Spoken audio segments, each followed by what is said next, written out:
Uh, yeah, Tuesday night. I don't know if you call it a usual get together, but what the hell? Stranger shit happens. Uh, Actually, not much going on. Uh, Sporting world, non-sporting world.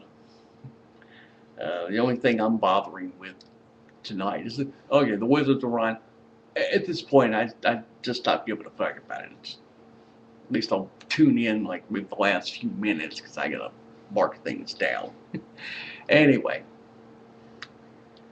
the only reason I didn't bother sitting up for anything tonight is doing this thing on the MLB Network tonight. It's the top 50 MLB prospects for 2011. Bryce Harper should be on the list. Well, actually, he will be on the list. Where are they going to mark him? As anybody's guess. Shows like 9 o'clock Eastern if you want to watch, and if you have the MLB Network. All I'm going to say is that if he's not in the top 5, I may have an issue. But that's neither here nor there. Anyway, well, while I was thinking on the subject of the Nats, adding a few more, at least add another pitcher, the relief pitcher. Uh, Christ, Thad Coffee. I was trying to remember. Sorry. Played last year for the Brewers. But it's a relief pitcher. So at least you're there, and stacking up bodies here for spring training, which is next month. At least they're doing something. There's a commitment. I know I've probably said that before, but there's a commitment. Um, we're not going to know until spring training. Um, those who are interested in NASCAR, and I am really, to be honest, but uh, we are. Let's see. I'm trying to think here today. I'm trying to think what the day is. Yes, today is the 25th. So we are 4 weeks, a little under 4 weeks away from the Daytona 500. I know a lot of people are interested in it. I am, but it just gets harder and harder to try to focus on that. Now that we have baseball in Washington, it's a little harder for me to focus. Uh, up until 2005, I could actually sit there and, watch these races and, not have anything bother me. Now I have to, now I just basically have to wait till like April and start choosing here. It occupies my time, you know. But, um, God, let me think here. Um, the Cavs lost last night. It was a shootout, for the Rangers. It's amazingly Braden Holtby. And they called him up from Hershey. He's been in, this is like his third game since he got called up. He's done his job. I think, like, I know, well, yeah, it would be like one shutout.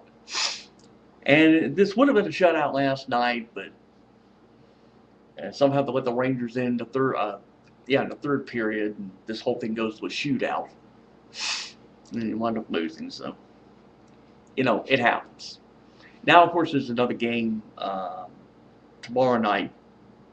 Yeah, tomorrow night. And then there's the NHL All-Star game, which they're playing there in Raleigh.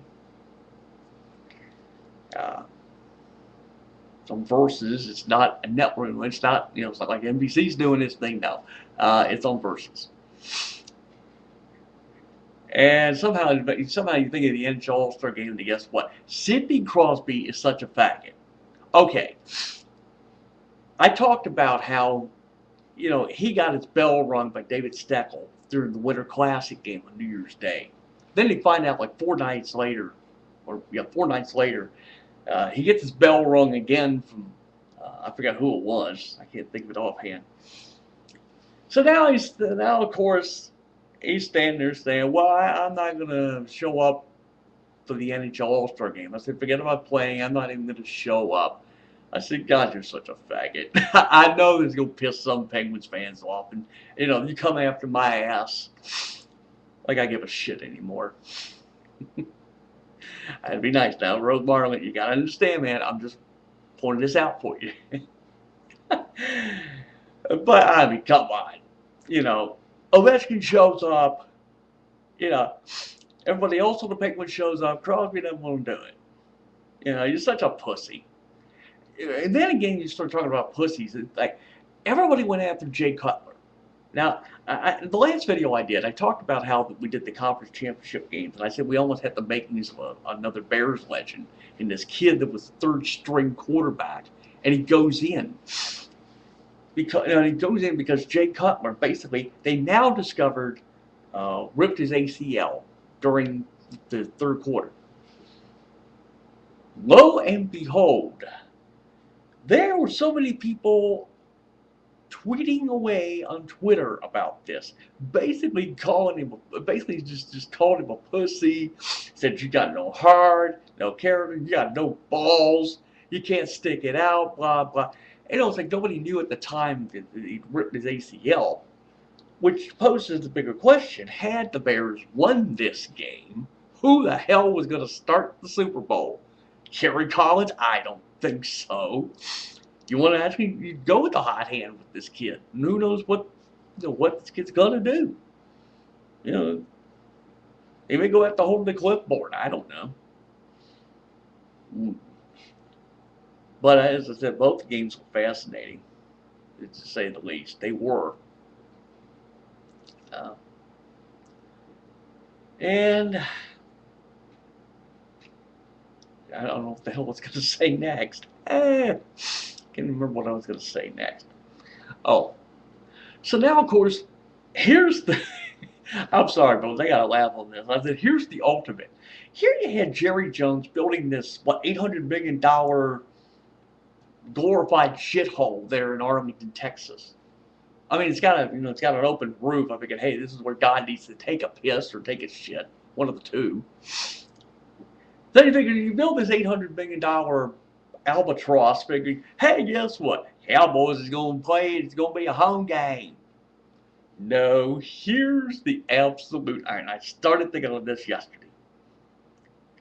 You realize now that you have perhaps two of the most hated rivals as far as the Cowboys are concerned playing in this Super Bowl.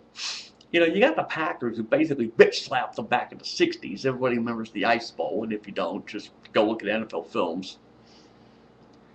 You have that, and then you have the Steelers.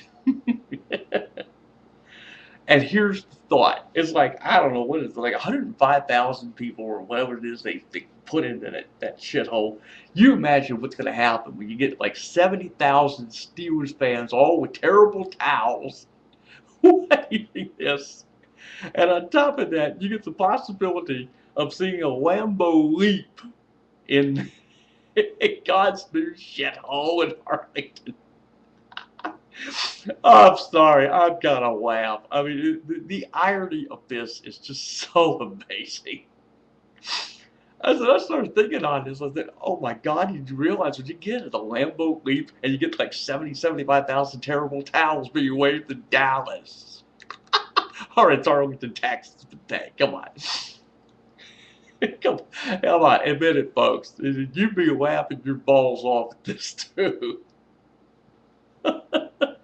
Ooh, boy. I'm sorry. All right, I got to get it together here.